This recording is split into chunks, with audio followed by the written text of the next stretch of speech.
Ali Lwambano, tie neno kidogo katika hili, inawezekana pia ni chaguo sahihi sana kwa Real Madrid.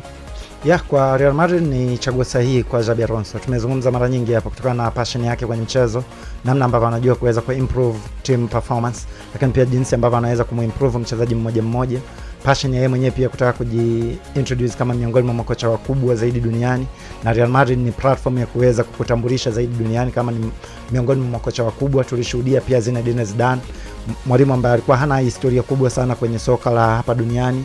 Alikuwa ametokea Castilla, akaenda timu ya wakubwa, akawa kocha msaidizi, then mara baada ya kumpandisha na kumfanya kuwa kocha mkuu akawa hapa Real Madrid mataji 3 mfululizo, na tangia pale dunia imembadilishia status, kwa maana kwamba kutoka kwa kocha wa kawaida mpaka kuwa miongoni mwa makocha bora zaidi duniani. Kwa hiyo kwangu mimi binafsi, kwa Xabi Alonso, passion ambayo yuko nayo kwa Real Madrid, naamini ni sehemu sahihi yeye kuweza kulitumia vizuri jukwaa ambalo yuko nao. Lakini pia kwa upande wa Carlo Ancelotti kwenda Brazil, naamini ni sehemu sahihi pia. Umri wake wa miaka 65 hahitaji pia purukushani za week to week kuiandaa timu kila siku. Unajua unakuwa mazoezini unapokuwa kwenye timu ya taifa, angalau unapumzika hata miezi 3 ligi haifanyiki. Kwa hiyo unaenda una opt tu wachezaji wako ambao utakuwa unawapendekeza, then unaanza kuwaingiza kwenye mfumo hata kabla hujawaita mazoezini. Kwa hiyo unapokuja mazoezini tayari wewe unakuwa na mchoro mzima namna gani ambavyo unaweza kuwatumia wachezaji ambao umewaita.